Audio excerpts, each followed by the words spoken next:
Hey, what's up, Facebook horror fans? Okay, today I want to do a small little review of one of my favorite 80s horror sequels, and that one is, boom, Fright Night Part 2.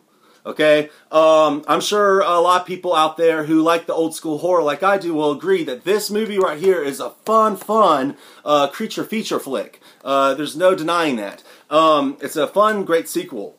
So it pretty much picks up a couple of years after the events of the first Fright Night from 1985. And now Charlie Brewster is a university student on a university. He's got a new girlfriend named Alex who's really resourceful and independent. And he's still friends with Peter Vincent, the horror host that lives nearby him. So he's been getting psychological treatment. He's been, he's been detoured to think that the events of the part 1, all the creatures and vampires, were a figment of his imagination. And so he's doing good now. Anyhow, upon one night of him and Alex visiting his friend Peter Vincent, out the window he sees a reoccurrence of something that he saw the first time around in the first Fright Night. A group of new people moving in with box-like coffin being carried with them.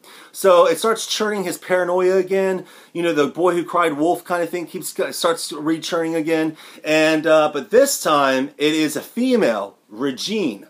And she's pretty much turns out to be the sister to the vampire Jerry Dandridge in the first Fright Night film. And man, she's got some revenge on her plate for Charlie and Peter Vincent.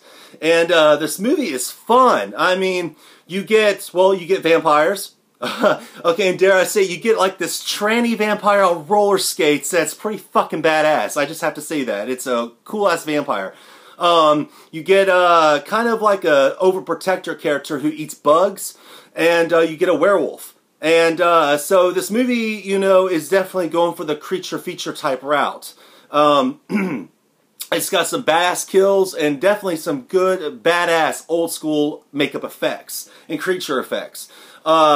The dance scene in this one was very good with Regine. It was very erotic and sultry, and I love the music in this film as well.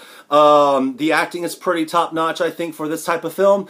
And again, I love Alex, the girlfriend in this, better than I liked Amy in the original. Although Amy in the original, when she's a vampire with that big spread mouth, that was pretty badass. I mean, you can't deny that.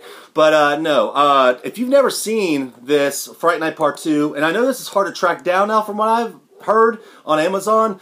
I think this DVD's out of print now, but I think it does have a life on Netflix. I'm not sure about that, but if you ever come across it on Netflix, definitely give it a watch. It's aces above that bullshit remake that came out last year, and it's definitely a fun, genuinely good sequel to the original Fright Night. My only thing about this film is I really wish Evil Ed was in this one, because as we know at the end of part 1, he survived. And I know they originally written him in this film, but the actor Stephen Jeffries didn't want to pursue that character again in this film due to the character he was playing in this. But other than that, this movie is fun, badass. If you love creature features, must check it out. Okay? Enough said, and I'm done. Bye.